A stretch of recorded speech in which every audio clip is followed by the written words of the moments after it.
سر یہ ہمارے دوست پوچھنا چاہتے ہیں کہ رسول اکرم صلی اللہ علیہ وسلم کے ناموں میں سے 4 نام اول، آخر، ظاہر اور باطن، یہ اللہ کے خاص ناموں میں سے ہیں کیا؟ اللہ کے ناموں، نبی کے ناموں کے ساتھ انہیں شمار کیا جا سکتا ہے؟ دیکھیے اللہ کے رسول کے ناموں میں قریباً جب یہ نام آئیں گے تو مخلوقات کی نسبت سے آئیں گے. اللہ کا نام جب اول لیا جائے گا تو اول سے مراد مطلق اول ہے. جب رسول اللہ صلی اللہ علیہ وسلم کے نام کے ساتھ اول آئے گا تو اللہ کے بعد اول آئے گا. ایسے جیسے قرآن حکیم میں آپ نے دیکھا کہ حضرت فرمایا گیا کہ اے میرے رسول، یہ جو اپنی امت کے فلاح و بہبود پہ بڑے حریص ہیں، اور ساتھ فرمایا کہ یہ رؤوف الرحیم ہے. تو یہ جو لفظ رؤوف الرحیم فرمایا، یہ اللہ کے بعد جملہ مخلوقات پہ سب سے زیادہ رؤوف الرحیم رسول اللہ صلی اللہ علیہ وسلم ہے. اس لیے آپ نام استعمال کر سکتے. جیسے حضور کی ایک حدیث بھی موجود ہے کہ اولا ما خلق اللہ نوری، کہ سب سے پہلے اللہ نے میرا نور تخلیق کیا. تو یہ اس کی نسبت اور رینج بدل جائے گی. جب ہم مطلق اول و آخر کر لیں گے تو اس میں صرف اللہ ہو، الاول والآخر والظاہر والباطن، یہ اللہ کی 4 مخصوص صفات عالیہ ہیں جو بندوں کو کنورٹ نہیں ہو سکتی جب تک کہ اللہ اس میں اجازت نہ دے. سر یہ دوست جاننا چاہتے ہیں کہ حضرت سلیمان جن کو بہت ساری چیزوں پر اختیار دیا گیا تھا، وہ اپنی محفل میں تخت بلقیس کے لیے دوسروں سے سوال کیوں کرتے ہیں؟ اور ایک اور دوست جاننا چاہتے ہیں کہ پاک پتن میں بابا فرید کے دربار پر جو بہشتی دروازہ ہے، اس کے بارے میں آپ کی کیا رائے ہے؟ پہلے تخت سلیمان. باجی نے جو تخت سلیمان جو ہے وہ تو حضرت سلیمان کا تھا ہی نہیں.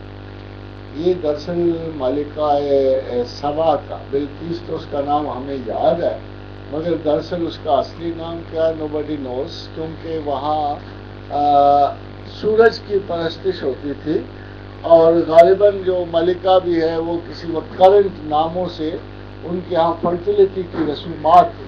کیونکہ فرٹیلیٹی کی زرخیزی کی رسومات کو نارملی ملکہ ہی رول کرتی تھی. تو جو ٹیمپل آف دا سن تھا جو ملکہ سبا کا، اس میں فرٹیلیٹی کی رسومات کی ہیڈ ملکہ ہوتی تھی. مگر اس کے ساتھ ساتھ ساتھیوں حضرات، اصل میں اس کا تخت بہت زیادہ ہائیلی سیولائز کنٹری تھی اس کے سبا، اور جیسے مملکت سبا کہتے، سبائین اس وقت کے مشہور ہیں، اور یہ اس وقت کی سب سے متمدن دنیا تھی. تو اس کا تخت بھی بڑا خوبصورت اور عجیب و غریب بنا ہوا تھا. تو حضرت سلیمان کا وہ تخت پہ قبضہ کرنے کا مقصود نہیں تھا، بلکہ مراد یہ تھی کہ اس تخت کو لا کر ملکہ کو کنونس کیا جائے کہ اگر کوئی شخص 3000 میل کی دوری سے، مجھے ایگزیکٹ تو پتہ نہیں وہاں دوری کتنی تھی ملک یمن میں اور یروشلم میں، مگر اگر اتنی زیادہ دوری سے پلک جھپکنے میں کوئی شخص تک منگوا سکتا ہے تو یقیناً اس وقت کی ملکہ سے وہ بڑا انسان ہے. اسی لیے جب خط رکھا تو بھی یہی مراد تھی کہ باوجود ہزاروں محافظوں کے وہ تخت جب ملکہ کو اپنے بستر پر ملا، جس پہ لکھا ہوا تھا بسم اللہ من سلیمان، اس پہ یہی جملے لکھے ہوئے تھے جیسے قرآن میں ہے کہ خط میں یہی لکھا ہوا تھا کہ یہ لیٹر سلیمان کی طرف سے ہے، انہ من سلیمان و انہ بسم اللہ الرحمن الرحیم.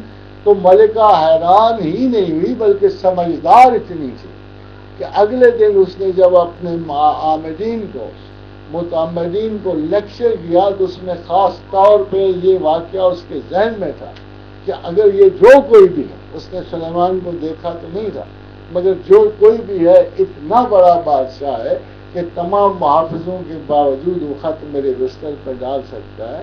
تو اس نے اپنے سرداروں کو کہا کہ دیکھو یہ جو کوئی بھی ہے بڑا بادشاہ، اور تم نے کہا تو ہے ہم لڑیں گے، مگر جب بادشاہ کسی بستی میں داخل ہوتے ہیں تو اس کو اجاڑ کے ویران کر دیتے ہیں. ایسا نہ ہو کہ یہ عظیم تر بادشاہ جو ہے جہاں کا بھی ہے، جب یہ تم پہ حملہ کرے تو کہو بارہ کر دے، تو اس کے ساتھ صلح کی بات چیت کرنی لازم.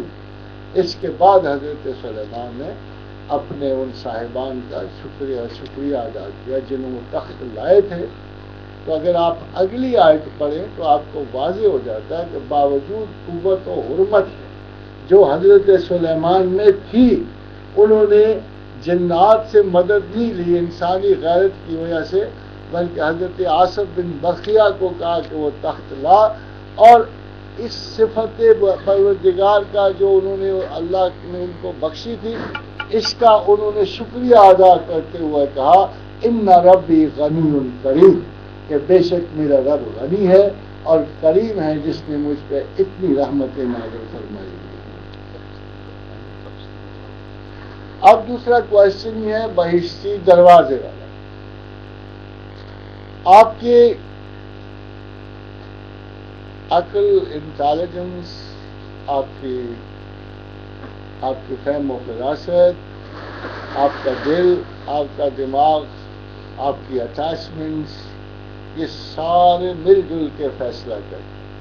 جو بندہ شک میں پڑ جائے بہشتی دروازے سے گزرتے اس کو تو یقیناً بہشت نہیں مل سکتی. اگر اس کے پاس اتنے سارے سوال ہوں گے تو وہ تو بہشت نہیں پائے گا.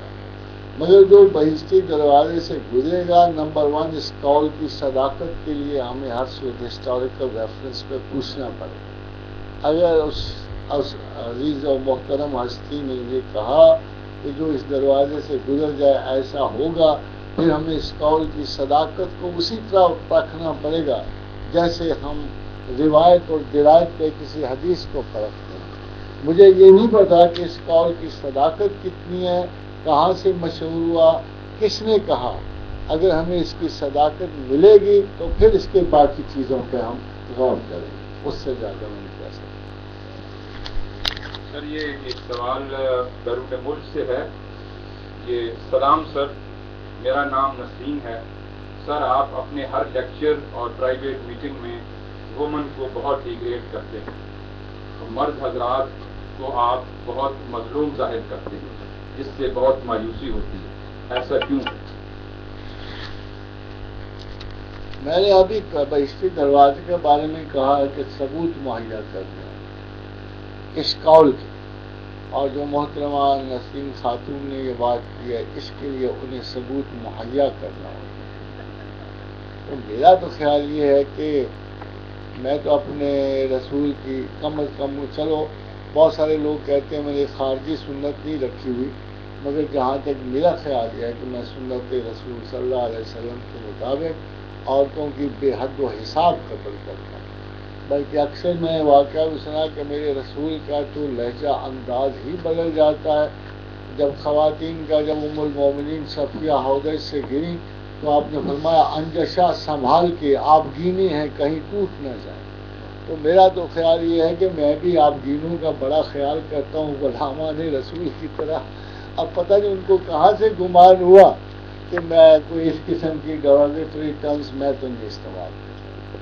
ہاں ایک بات ضرور ہے، وہ ایز اے ٹیچر ہے کہ خواتین ریپیٹ اتنا کرتی ہیں بعض اوقات مسائل کو کہ میں یہ ضرور کہتا ہوں کہ اگر پھر ریپیٹ کیا تو جو میری دعا ہے وہ بالکل قبول نہیں ہوگی. میرے خیال بعض مرد بھی اس طرح کرتے ہیں. تو وی آر آل ان اے وے سے ان ایموشنل سیٹ اپ، اور بہت ساری باتوں میں خواتین و حضرات ایک طرح سے ضرور اپنا بیہیو بھی کرتے ہیں. اور بہرحال ایک تھکا ہوا استاد کبھی تنگ آ کر کوئی غیر مناسب بھی بات کر جاتا ہوگا، اس کے لیے میں محترمہ نسیم خاتون سے معافی کا طلب کرتا ہوں.